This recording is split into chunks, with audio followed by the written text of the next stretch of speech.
Hey, it is Troy Stavros. I just wanted to talk real quick about affordability. It has been horrible of late, and especially in 2023.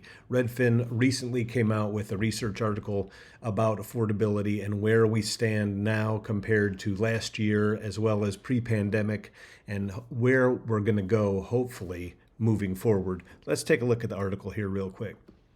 So this article says, title, 16% of home listings were affordable for a typical household, so only 16%.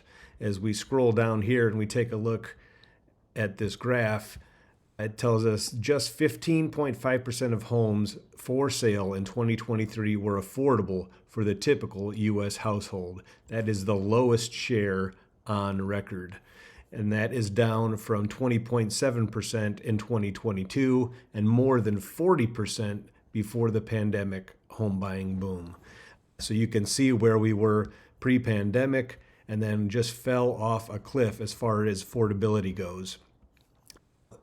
Let's go down here and talk about what the premise was of this research. They looked at the 97 most populous U.S. metropolitan areas.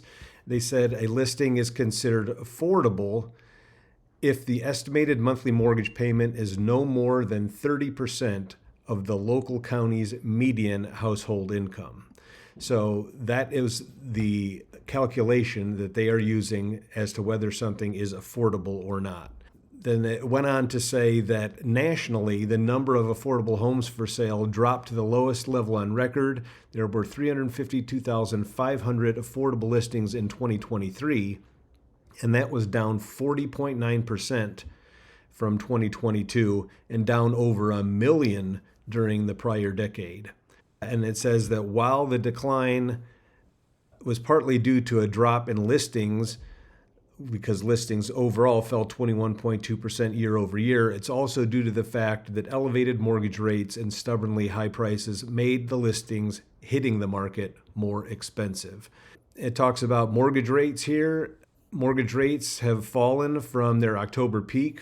We know in October they were up over 8%, but they do still remain higher than they were in 2022. The typical home buyer's monthly payment is roughly $250 more than it was a year ago.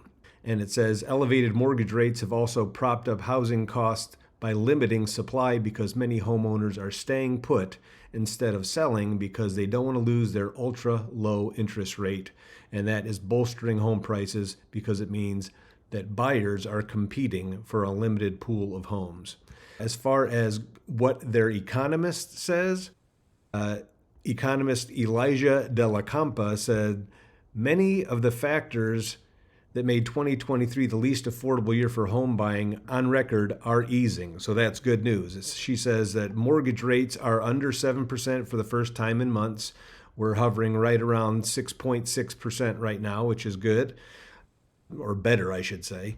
Home price growth is slowing as lower rates prompt more people to list their homes, and overall inflation continues to cool. We'll likely see a jump in home purchases in the new year as buyers take advantage of lower mortgage rates and more listings after the holidays. Okay, so where do we stand as far as Knoxville goes?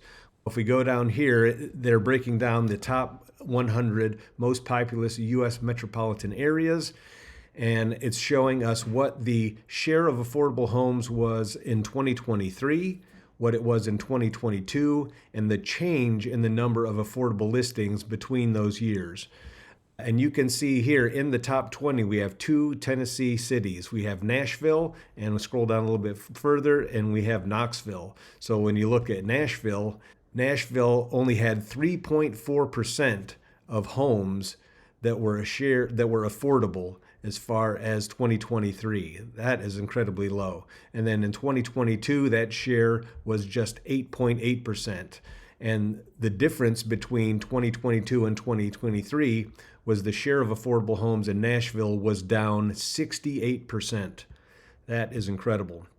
When we look at Knoxville, it came in at number 16. Knoxville 2023 share of affordable homes was 10.7% of the homes that were actively on the market were affordable in 2023.